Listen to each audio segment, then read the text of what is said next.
Karena berat untuk mengerjakan sholat malam yang begitu panjang, begitu lama, kalau tidak dibarengi dengan kesungguhan. Berat luar biasa. Banyak di antara kita yang nggak akan kuat.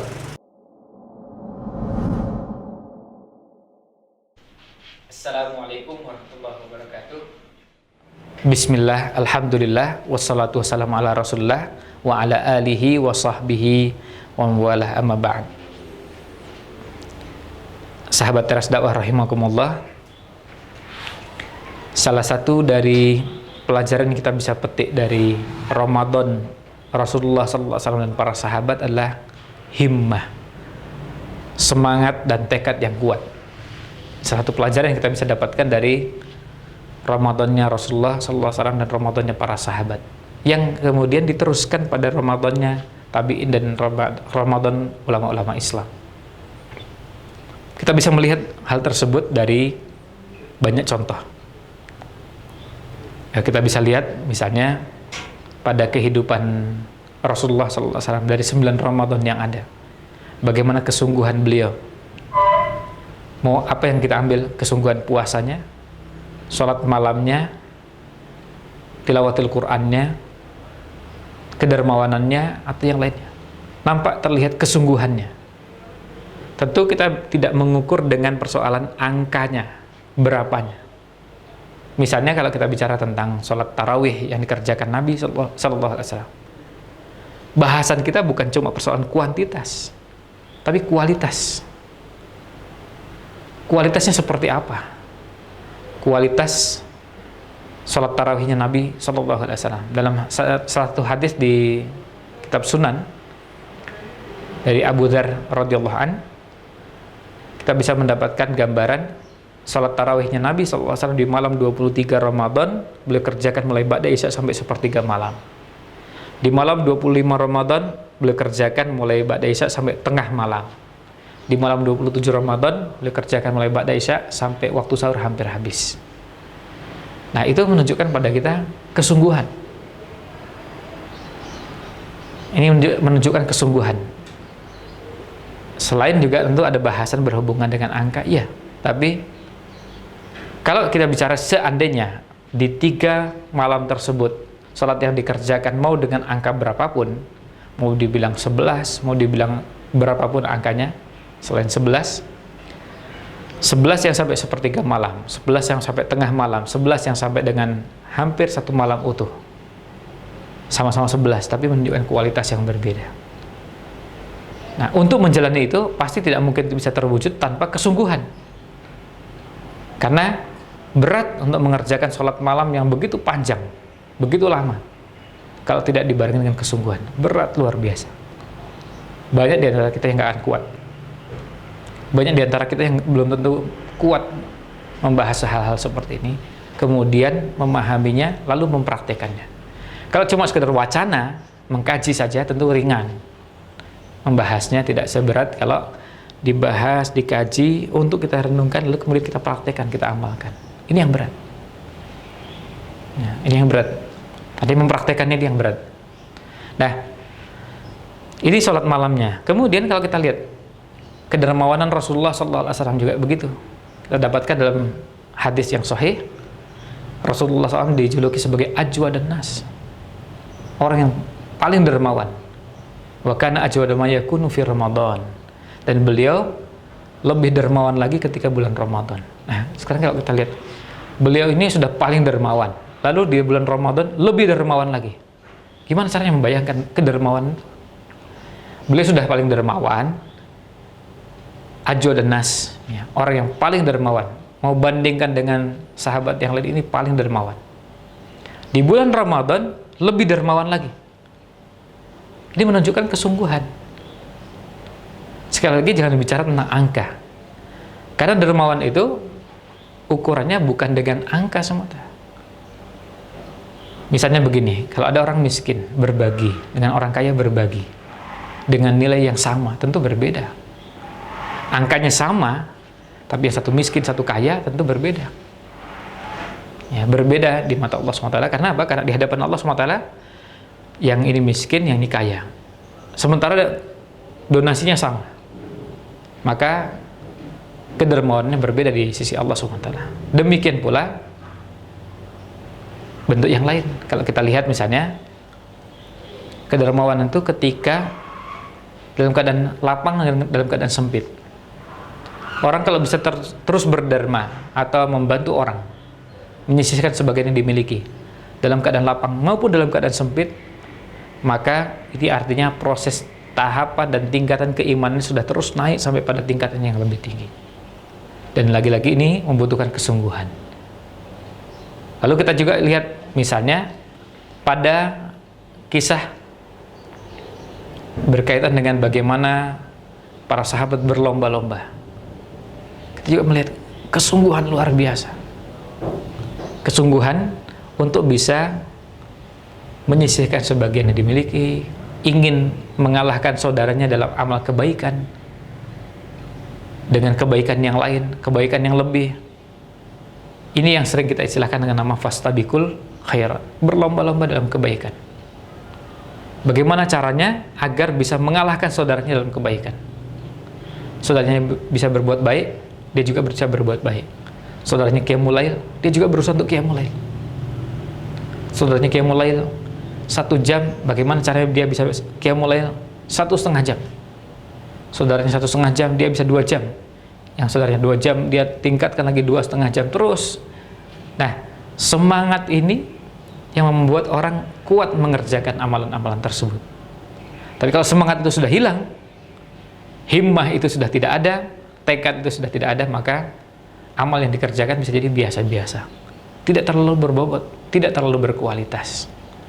Itu sebabnya kalau kita bicara tentang amal soleh yang dikerjakan oleh para sahabat radhiyallahu anhum, kita temukan amal soleh yang luar biasa.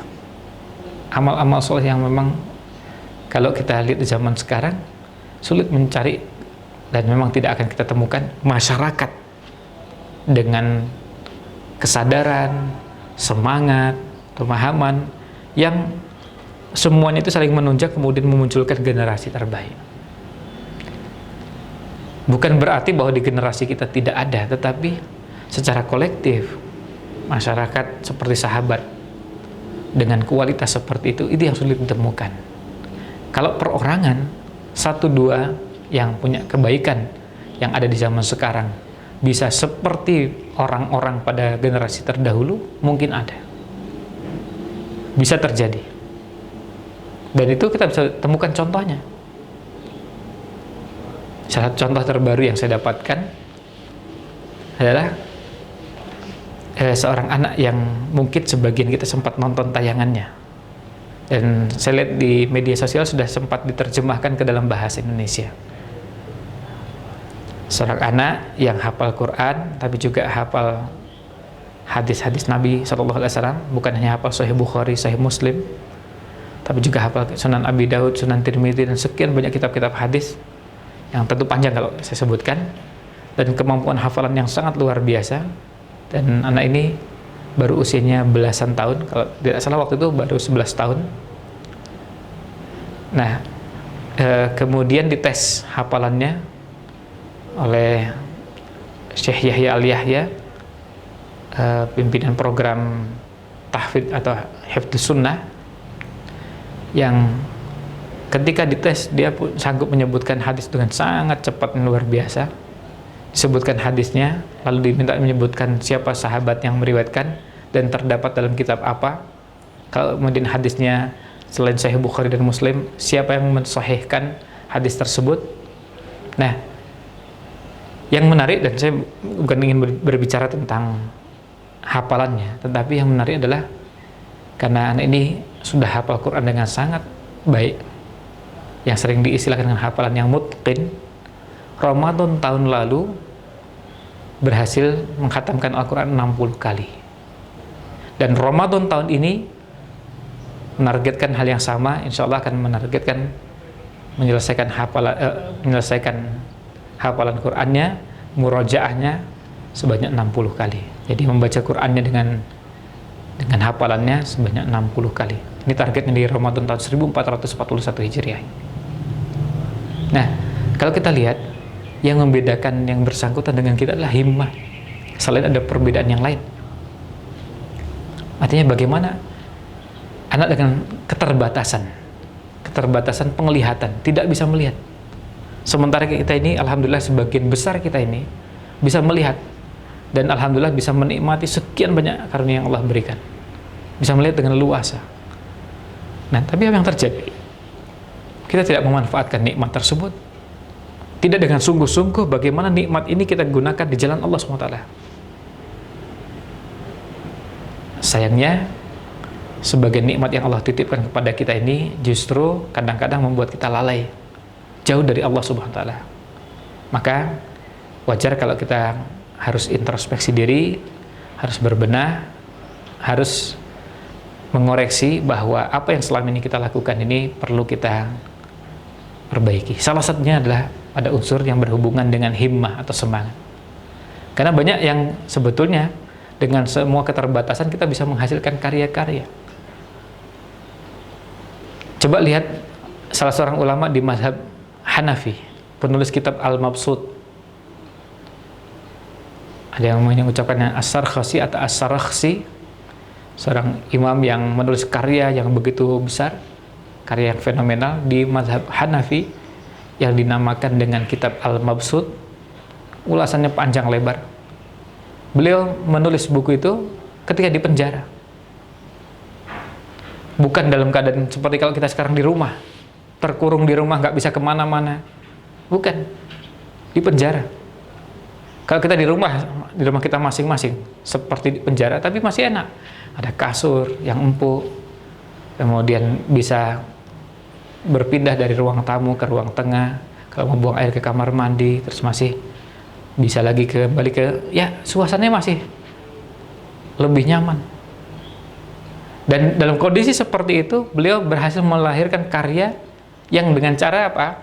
Beliau imlakkan, beliau diktekan, beliau bacakan kepada muridnya, dan muridnya menuliskan karyanya tersebut. Dan kemudian setelah selesai, di akhir bab ibadat, beliau menyebutkan, ya alhamdulillah, telah selesai bab ibadat dari hamba yang sedang tertahan di penjara. Bukan dengan catatan, sekarang ini kita pegang HP, kemudian ada yang pegang laptop, ada yang pegang alat-alat yang luar biasa. Beliau dengan semua keterbatasannya bisa melahirkan karya yang sampai sekarang kalau kita baca, ya maaf, pengalaman pribadi, membaca kitab Al-Mabsut ini bukan buku yang ringan. Karena kita kalau pernah belajar fikih, kita kan bisa melihat buku itu berlevel-level, bertingkat-tingkat. Ada buku yang ringan. Artinya buku ringan itu ulasannya sederhana, kemudian pembahasannya tidak bercabang kemana-mana, kemudian struktur kalimatnya sederhana. Jadi ringan, mudah. Ada kesulitan? Ya, tapi tidak seberapa. Tapi kalau kitab Al-Mabsut, tingkat kerumitannya sudah mulai naik. Tidak semua bahasan tuh begitu kita baca langsung paham. Kadang-kadang pelan-pelan, sebentar, kita baca ini, apa ini maksudnya? Kita ulang kembali. Kadang-kadang bisa jadi karena kosakata yang kita miliki, pemaknaannya terbatas. Misalnya, ada satu kata dalam bahasa Arab, kita pahami cuma dengan satu makna. Ternyata di kamus bahasa ada sampai 3 makna, dan yang ada di buku itu makna kedua atau ketiga yang tidak kita ketahui. Nah, itu contoh tingkat kerumitannya. Tingkat kerumitan yang lain contohnya misalnya pada saat kita membahas, ternyata ini berkaitan dengan sebuah bahasan yang belum pernah kita dapatkan, sehingga kita bekerja keras memeras otak itu. Maksudnya apa ini? Maksud dari bahasan ini? Ini bahasan seperti yang biasa kita kenal, tapi kok ada bahasan begini, kok bercabang ke sini, kok menggunakan ini. Kita perlu bekerja keras. Nah, ini kita bisa bayangkan Imam Sarkhasi atau Sarakhsi ketika nulis buku itu, beliau di penjara dan cuma menggunakan hafalannya, beliau imlakkan, beliau diktekan, dan muridnya mencatat. Kita kewalahan membacanya. Kita sekarang sudah tinggal baca aja. Bukunya sudah dicetak dengan bagus. Tinggal baca, kita membacanya pegalnya luar biasa. Capek luar biasa. Karena bukunya bukan 1 jilid, 2 jilid. Tebalnya lebih dari 0,5 meter. Nah, Gimana kita mau menyelesaikan buku itu? Tebalnya luar biasa. Ya tentu kalau bicara ketebalannya tergantung cetakan yang digunakan. Tapi buku yang berjilid-jilid, buku yang tebalnya luar biasa. Sekarang kita membaca buku dengan tebal 1000 halaman saja dah terasa pegalnya luar biasa. Ketika bahasannya rumit, lalu tebal luar biasa. Apalagi kalau sampai ribuan halaman mau kita selesaikan, sementara bahasannya susah, ada bahasannya tidak sederhana, atau sebagian susah, sebagian lagi bahasan yang bisa atau mudah dicerna. Kita akan mendapatkan bahasan-bahasan itu tidak sederhana. Kadang-kadang tuh ketika kita baca sekali belum tentu langsung paham. Berbeda dengan bahasa sederhana. Kita baca sekali mengalir begitu langsung paham. Nah, lagi-lagi kita melihat contoh kesungguhan imam-imam yang menghasilkan karya-karya. Nah, pertanyaannya, dan ini pertanyaan tertuju pada kita semua. Sejak wabah yang ada ini, yang menelan korban, yang wafat jumlahnya begitu banyak. Sejak wabah ini masuk ke negeri kita ini, termasuk ke wilayah kita ini. Pertanyaannya, sejak wabah ini muncul, sudah berapa karya yang berhasil kita wujudkan? Atau apa karya yang kita bisa wujudkan? Tidak harus sama seperti imam tadi, tidak harus sama seperti anak tadi yang kita ceritakan. Jadi tidak harus sama, boleh kita berbeda. Tapi pertanyaannya, lalu apa yang sudah kita lakukan? Prestasi apa yang kita bisa wujudkan? Inilah yang kemudian jadi pertanyaan bagi kita. Sudah menghasilkan apa? Kalau kita misalnya Ramadan kali ini memperbanyak baca Quran, silakan perbanyak baca Quran sebanyak-banyaknya. Alhamdulillah di rumah kesempatan jadi lebih terbuka. Alhamdulillah sekarang ini sudah terbantu. Mushaf yang kita miliki bisa jadi lebih dari satu. Handphone kita juga ada aplikasinya. Tapi apakah kita menuntaskan? Apakah kita menyelesaikan? Apakah kita membaca? Itu yang jadi pertanyaan, itu yang jadi persoalannya. Nah, sekali lagi momentum ini harus jadi momentum bagi kita untuk meningkatkan himmah kita, tekad kita, semangat kita. Mari kita tingkatkan tekad kita setinggi-tingginya, sekuat-kuatnya.